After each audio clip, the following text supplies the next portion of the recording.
race where you've been that banged up before, Mo? Have I had a race that hard and that banged up? No. No, last night was difficult. It was hard. The guys gave it to me, each one of them.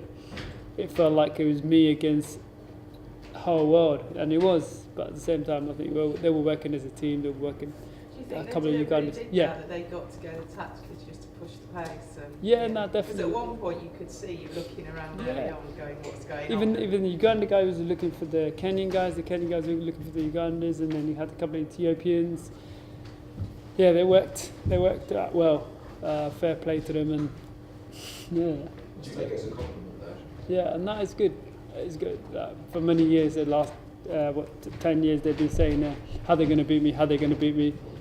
And even like some of the papers, particularly Jeffrey Komoro, was like, "It's my time. I'm going to beat him." I'm like, "Okay." Didn't even get a medal.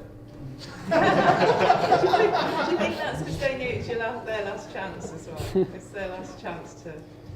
Yeah, but sometimes if you're going to talk, back it up, or at least back it up with something, I guess. Do you have any hard words for them at the end? Because they've gone, you obviously understand tactically they've got to find a new way to try and beat you, but when they come up and start shaking your hands at the end, do you rub it in at all? No, not at all. I respect my opponent, each one of them, no matter who they are. If they finish last in the race, if they finish first in the race, it's normal. Race is race. But sometimes before the race, it's like the other chat. I'm like, I don't understand it. That chapter guy's good though, isn't he? Chapter guy's strong. He called you an inspiration. He said you're a tough guy. He said he wishes you were around a bit longer so he could race you more. Yeah. Are you kind of almost glad in a way because he's probably the one? He's the one coming through. He's the one coming through, and that's what I mean. If you believe you're strong enough that you do something works and keep training, it's a new person. It's a new lift. It encourages you. It keeps you going further. It's like. When I had the chance to be able to live with the Kenyans, that's what really changed me as an athlete. You see them and you tell yourself, how am I going to beat these guys if what I'm doing is not right and what they're doing is right? How are you going to beat them? He says he's going to come. He's going to do his best to try and beat them in the 5. Serious? He says he's looking forward. He's to doing the the 5. Yeah, that's what he said. He said he wants the rematch. I was surprised that your fastest championship 10,000 should come at the age of 34. Yeah, I'm very surprised, and I'm probably like the training I've been doing front remote. It's been going so well last 3 weeks. London, I told you guys, I wasn't quite ready, and it was true. I wasn't quite ready. I needed to do a couple of key sessions. Went back to front remote with the training camp, and everything's gone well. Ticked every box, and I knew from that point I was ready, but I didn't think I was going to run this hard. I appreciate you've been asked about Tokyo a number of times before and you've been quite clear in sort of drawing the line under the track, but does the performance last night put it in the back of your mind that maybe you could go on a little bit more? Last night when I finished the race, I wasn't even thinking about any other race apart from going home and chilling out and just doing the normal stuff, just trying to recover. Because I got quite emotional, and it's a normal human being to get emotional. But at this point in my career, I like to be able to come back for the 5K, that's my plan. And then after that, I'm signed up a few more races. We do Zurich, we do the Great North Run. Actually, we do Birmingham, Zurich, Great North Run. And then after that, I ain't going to think about anything. I'm just going to take away myself somewhere. The fact you've signed up for Zurich, you did your PB, I think, there, 5,000. Yeah. Does that suggest to you, actually, you might even be able to go quicker and go for a PB in Zurich? Is that something? I think it'd be nice to be able to, like, in my chapter on the track, to be able to close with personal best, run with something decent. It is possible, but obviously it's just, from now the 10K, how much it's taken out of me, the 5K when I do it, how much that Birmingham.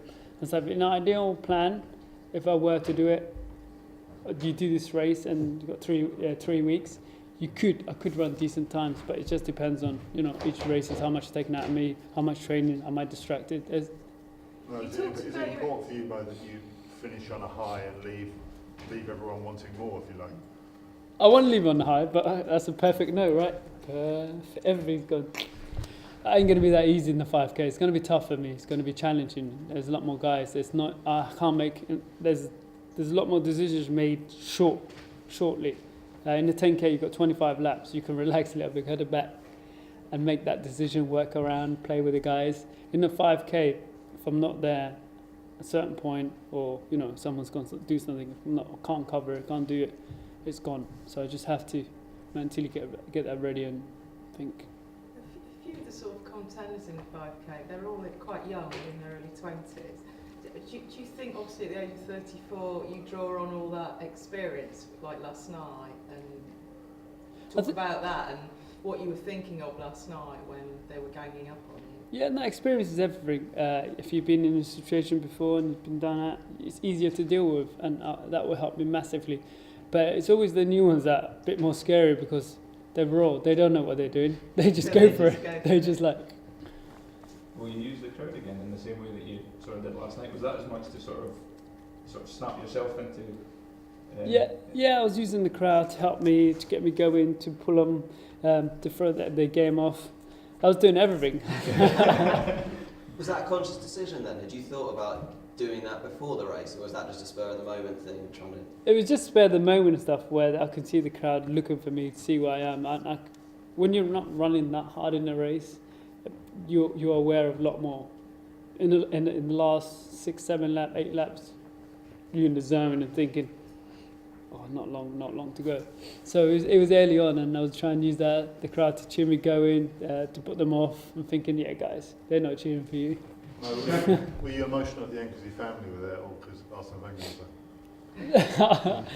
No, definitely my family. My family's been, family's everything to me. I love my kids, I love my wife, and family's everything for me. It's been that through up and down in my career, and if I'm going to close in London, I wanted them to be part of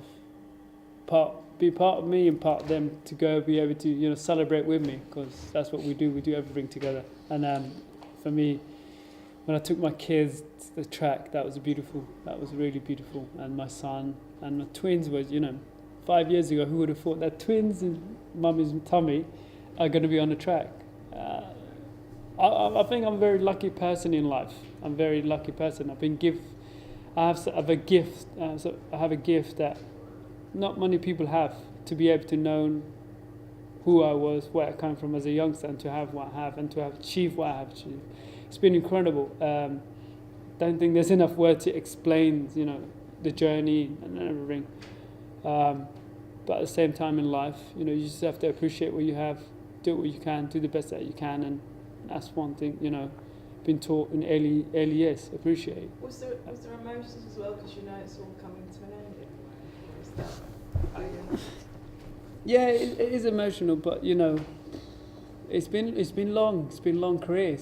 You guys probably see me as a child running around and thinking going English schools. I don't know if some of you were there and thinking maybe you might run for Great Britain. And people probably said, a lot of people at early age said, oh, you should run for Great Britain. And when you run for Great Britain, to come this far, it's been incredible. You said you were lucky, but you've obviously had to work incredibly hard as well. What do you think has managed to keep you at that super high level, even as you hit 33, 34? What kind of things have you done that maybe differently, or what have you had to do to sort of keep you at the top? I think, to be honest with you, what keeps me to the top is staying hungry, staying humble, being nice, be normal, be myself, be who you are. Nobody's going to change me.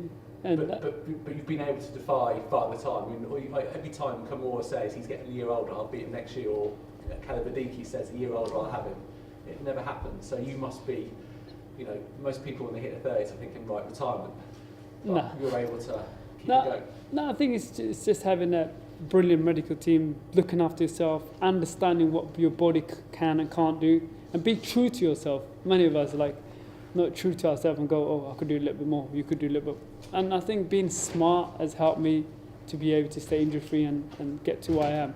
Yes, I am not as fresh as I was 6 years ago, 5 years ago. If you give me 2 sessions and my diary, I look at it 5 years ago, yesterday, big difference. But then when you look at it, you're like, there's a big difference there. I just need to do maybe a little bit more on that side here, maybe have an extra day here, come back another day here. And there's days that you turn up on the track and you're bollocks, you're knackered. There's nothing in the body. But you're able to go into that pain zone, aren't you? Yeah, but you got to, if you want it, you got to. And front remote, some of the guys were watching some of my key sessions, and it was probably about 10, 12 days to go, and they saw what I was doing. I'm like, oh, well, that's what needs to be done. It's like, guys, That's what I do. That's what I've been doing for all the last 5-6 years. Not exactly that session, but similar things. If you want it, that's what you got to do. How races are run. You have to know how races are run, what they do, who's capable of what.